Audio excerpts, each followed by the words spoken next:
Okay, guys and girls, let's take another great stretch for our hips. Specifically, this one we're going to target the psoas, that short little muscle in the front of our hips that oftentimes can go neglected but cause us great problems as jiu-jitsu players.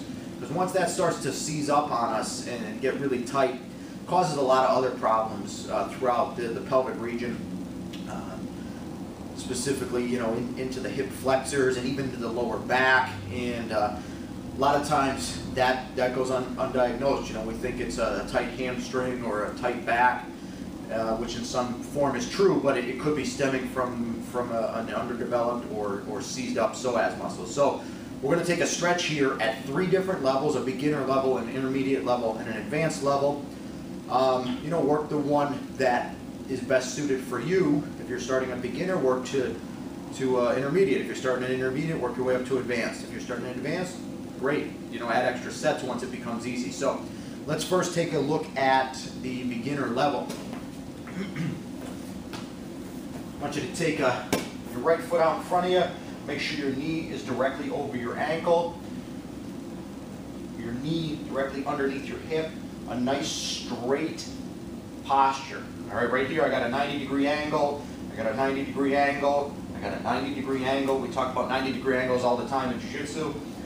I don't want my toes flat, I want them curled here, all right, for a little extra added bonus.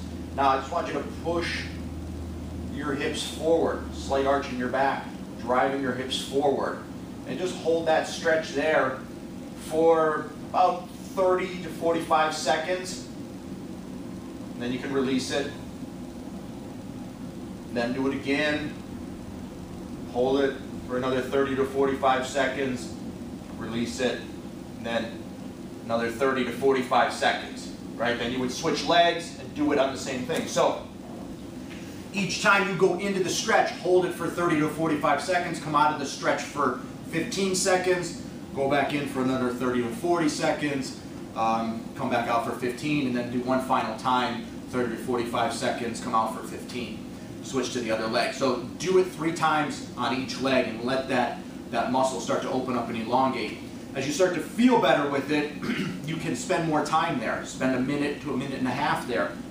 Spend 2 minutes to 3 minutes there, all right? The longer you stay, obviously the better of the stretch you get, but you don't want to overtax it in the beginning, especially if it's underdeveloped or tight already. Now let's take a look at a medium level one, and all we're going to do here is just add in a little bit of a single leg squat. All right. Same starting position. Knee over ankle, nice 90 degree with your posture, 90 degrees back here and toes. Right. Now the beginner level has got a little easier for me. It's a little less challenging. So now what we want to do is just add in a raise in elevation, right? So I'll start to elevate a little bit here. Up, down, push it forward. Hold it for a few seconds.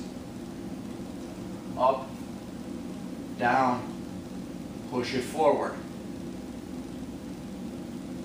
Up, down, push it forward. All right? You'll start to really feel that hip flexor and psoas muscle, your whole pelvic region really start to open up. Do 10 on your left leg, 10 on your right leg, 10 on your left leg, 10 on your right leg, 10 on your left leg, 10 on your right leg. So you're going to do 3 sets of 10 on each leg. All right. Same thing, as that becomes a little easier, maybe go up to 3 sets of 15, 3 sets of 20, whatever it is, until you feel you're ready to go to the advanced version. All right. Advanced version, get a block.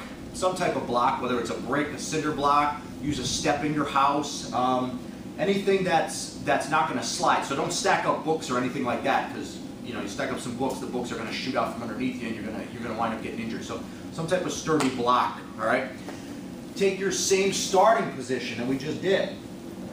Toes curled on the block. Same starting position, right? Knee over the ankle, 90 degrees, 90 degrees. Obviously not 90 degrees anymore because I'm changing the angle because of my toes. Right? My toes aren't flat. I want my toes curled because I'm going to need to press off of this in order to make this happen. Now I want to do that same squat. All right? So I'm going to come up, change my elevation, back down, push the hip forward. Change the elevation, back down, drive the hip forward. Holding it a little bit each time. Elevate, down, drive the hip forward. Same thing as the intermediate level. Okay, take 3 sets of 10 on each leg. As that becomes easier, go for 3 sets of 15. As that becomes easier, go to 3 sets of 20. Start beginner, then intermediate, then advanced, and you're going to find that your flexibility is going to increase and your post-training discomfort and pain levels throughout your pelvic region are going to decrease. All right, another great stretch to add into your workouts, guys. See you on the mat.